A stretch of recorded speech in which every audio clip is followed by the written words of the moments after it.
Les émissions les plus programmées durant cette période sont les interludes.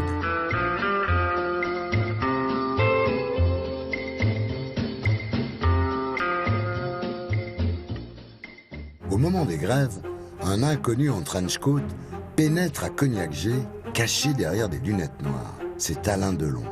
Il se dit prêt à présenter le 20h pour mettre fin à cette chienlit télévisuelle. L'hôtesse d'accueil le fait patienter. Les journalistes veulent tous rencontrer Delon. Mais malheureusement, la star n'a pas supporté d'attendre et il est déjà reparti. La grève s'enlise. Le 26 mai, c'est un dimanche, les téléspectateurs ont droit à la mire toute la journée, jusqu'à 20h.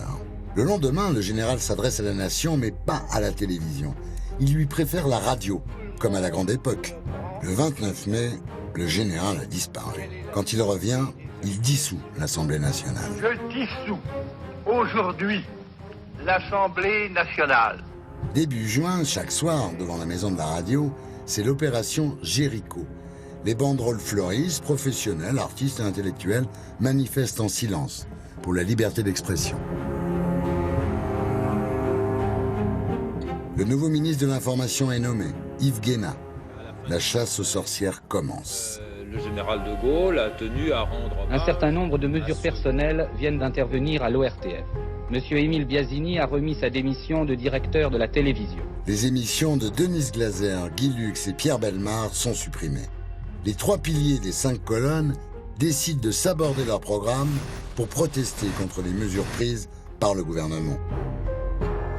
Chez les journalistes, parmi les virés, on compte Roger Coudert, Robert Chapat, Claude Darger, François de Closet, Thierry Roland, ainsi que le jeune Drucker.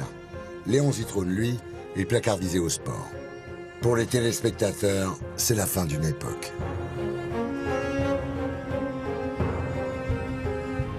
Le soir du 9 novembre 1970, alors que l'ORTF entre dans son âge de raison, dans le salon de la Boisserie à Colombey-les-Deux-Églises, un vieil homme s'éteint devant un poste de télévision toujours allumé.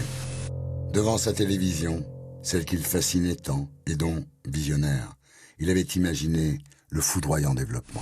Mesdames, Mesdemoiselles, Messieurs, bonjour. En raison des circonstances, nous ne diffuserons pas le programme prévu, mais une émission spéciale que nous présentons dès maintenant, 24 heures sur la 2. Le jeudi 12 novembre est décrété journée de deuil national. Voici la première page de France Soir avec ce titre énorme. De Gaulle est mort et toute la première page de France Soir est d'ailleurs consacrée. Française, Français, le général de Gaulle est mort. La France est veuve.